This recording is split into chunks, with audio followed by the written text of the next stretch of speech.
Welcome back to Talk Show, where we deconstruct the American stew.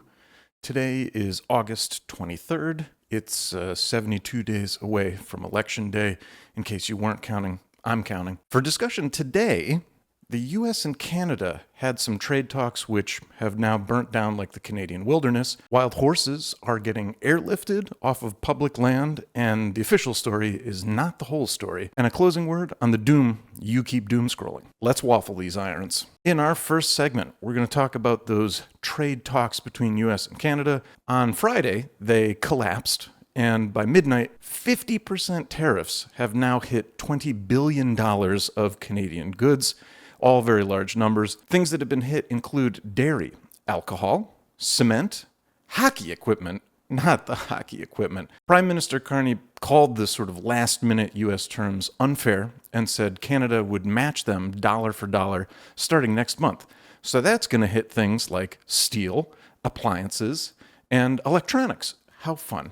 That PS6 console is going to be $3,000 by the time we're through with this. But here's the part that should actually make you angry. Back in February, the Supreme Court ruled 6-3, not like 4-5, 6-3, that the tariffs Trump had imposed previously were illegal in the first place, right? So up to $175 billion in refunds are now working their way through the system. But refunds to who?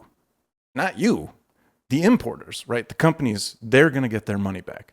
You're the one who paid the markup at the store for all of last year. Nobody's cutting you a check. Trump tariffs were illegal, the money's coming back, and the only people getting made whole are the corporations who could afford lawyers in the first place. Why would Obama do this? In our second segment, the horses. So this story is out of Colorado.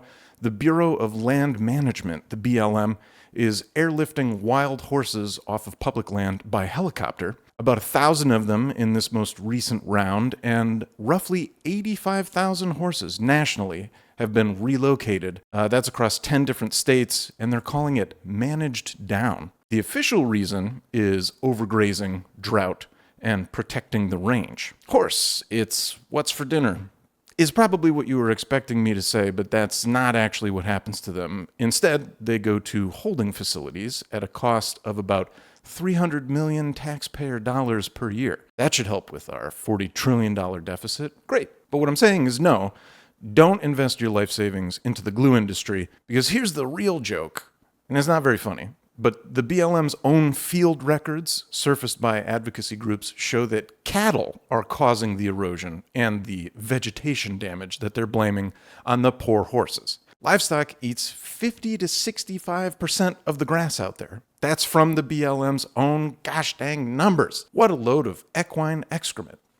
Horseshit. Horses only account for a fraction of that. But horses don't have a grazing lease. Sure enough, cattle do. So the helicopters go after animals that no one's paying to protect, and the land stays clear for whoever's actually renting it. Little Timmy from Mrs. Brown's first grade class has provided an artist's rendering of what this looks like. Run, Seabiscuit, run! Oh, God, don't let them turn you into a violin bow. And now for world news. In a minute, one sec, I'm still recovering from the horse bit. I'm absolutely going to hell. In Iran, the U.S. Treasury is planning unprecedented new sanctions. New sanctions, warning allies to choose sides or face penalties themselves. In Yemen, the Houthi and government forces clashed at the largest scale since the 2022 ceasefire, with drone strikes hitting Saudi infrastructure. In Sudan, fighting and flooding in Kordofan have displaced over 200,000 people. Did you know that? No, you didn't. In Mali, Human Rights Watch says that Russian mercenaries executed 9 civilians, including 4 children, during a village raid. Jesus Christ. In Tunisia, hundreds have protested demanding the current president be removed amid an economic crisis. I think we might be lined up for one of those ourselves. And in the West Bank, the UN reports the fastest pace of Israeli settler attacks on record. And that's your world, spinning like a shell caught in a spider web. So, quick aside. We'll call this a separate segment. Something's been bothering me. Climate doomerism. You know that we're already cooked, nothing matters thing.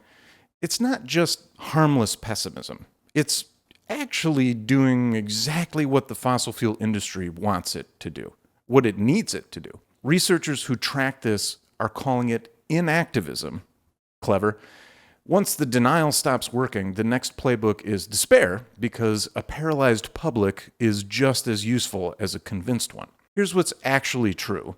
Every 1/10 of a degree that we limit warming, we save a coastline, we save a species, we save a ski season. It was too late to avoid all the impacts 30 years ago, right? We're living some of them now, but it is not too late to avoid the worst ones. We've got the money, we've got the tech. The only missing ingredient is choosing to use it. And roughly 80% of the people on this planet, per the UN's own polling, want their governments to do more. So if someone tells you it's hopeless, ask who benefits from you believing that. And here's a hint, it's not you. So here's a quick recap. Trade talks have collapsed. Tariffs that the Supreme Court called illegal are getting refunded to the companies and not to you. Wild horses are taking the blame for what cattle are doing to the range. And again, when it comes to the climate, it's not too late. No, it is not. So cut that shit out. Anyways, if you learned something, I'm sorry. If you didn't, congratulations, you're coping correctly. I'm Tino. This was Talk Show. We'll see you next week.